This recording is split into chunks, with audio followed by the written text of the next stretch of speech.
আমরা যে রিটেন এক্সামিনেশনটা দেবো সেটাতে কত পেলে পাস হবে, মানে একজন স্টুডেন্ট যদি ওভারঅল ইন্টারনালে যেটা আর কি 25 বা 30 মার্কসের হচ্ছে অ্যাটেন্ডেন্স সমেত, সেটা যদি একটা কিছু পেলো সাপোজ, আর তারপর যে রিটেন এক্সামিনেশনটা আছে 70, তো সেই 70-এ সাপোজ দাদা সে 10 পেলো কি 15 পেলো বা 20 পেলো, তাহলে কি সে পাস করবে? তো তাহলে দেখো একটা ব্যাপার হচ্ছে যে এই রিগার্ডিং না কোনো অফিসিয়াল নোটিশ কিন্তু এখনো অবধি কোথাও দেখতে পাওয়া যায়নি ম্যাক আউটে। আমি যতটুকু জানি ওয়েবসাইটে হোক বা পোর্টালে হোক বা কোনো ফ্যাকাল্টির থ্রু দিয়ে হোক বা কোনো কলেজ অথরিটিস কিন্তু এখন অবধি এই রিলেটেড কোনো ডেটা শেয়ার করেনি for the last 3 to 4 years. তো সেখানে কত পেলে অ্যাকিউরেটলি 70-র মধ্যে পাস বা 100-এর মধ্যে কত পেলে পাস সেটা কিন্তু কোথাও মেনশন নেই। বাট ইন জেনারেলে আদার যে এক্সামস হয় বা একটা স্ট্যান্ডার্ড সিজিপিএ বা পার্সেন্টেজ যে রুলস রেগুলেশনস আছে সেই ওয়াইজ যদি আমরা বলি, তাহলে মোটামুটি তুমি ধরতে পারো যে 100-এর মধ্যে তার যে মানে 40 সেটা পেলে কিন্তু পাস কনসিডার করা হয়।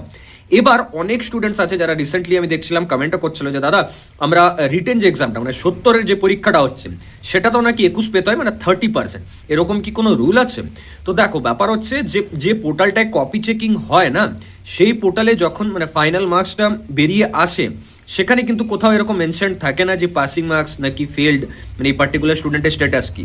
ওখানে শুধু এটাই ডিসপ্লে হয় যে একজন স্টুডেন্ট কত পরিমাণ কোশ্চেন অ্যাটেম্প্ট করেছে, টোটাল কত অ্যান্সার লিখেছে, তার মধ্যে কত কনসিডার হবে, কতগুলো সে ছেড়েছে, কতগুলো সে অ্যাটেম্প্ট করেছে, এইসবই বেসিক ডিটেলস লেখা থাকে। এর বাইরে ওই স্টুডেন্টটা ফেল করেছে নাকি পাস করেছে তো সেটা কোথাও মেনশন থাকে না। তো সেই ওয়াইজ যদি আমি বলি তো হ্যাঁ ডেফিনেটলি তোমরা 70-এর মধ্যে অ্যাটলিস্ট 30 থেকে 40 টার্গেট করবে সেফ একটা জোনে থাকার জন্য।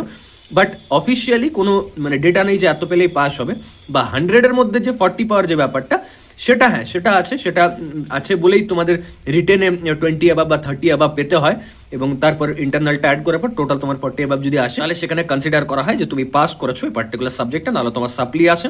তো আমি সবাইকে এটাই বলবো রিটেনটাতে অ্যাটলিস্ট টার্গেট করো 30 অ্যাবাভ, ঠিক আছে? মানে যদি সেফ জোনে থাকতে চাও, যদি তোমার পাসিংটাই শুধুমাত্র টার্গেট হয়, আর যদি বলো যে দাদা আমার ভালো মার্কস চাই মানে ভালো সিজিপিএ চাই, তাহলে অ্যাটলিস্ট 50 তোমাকে টার্গেট রাখতেই হবে আউট অফ 70। ওকে, মানে 9 সিজিপিএ বা 8.5 তার অ্যাবাভ যদি চাই তাহলে তোমাকে টার্গেট রাখতে হবে 50+। ওকে, বাকি দেখা হচ্ছে নেক্সট ভিডিওতে। যারা যারা ম্যাক আউটের স্টুডেন্টস আছো, আমাদের কন্টেন্ট থেকে যদি পড়ছো, আমাদের কোর্স থেকে পড়ছো, প্রিপারেশন কেমন হয়েছে কেমন চলছে সেটা কমেন্ট করে জানাও। আর যারা এখন অব্দি পড়া শুরু করেনি তারা Sourav Chakraborty play store app আছে, যাও কোর্স থেকে প্রিপারেশন শুরু করে দাও।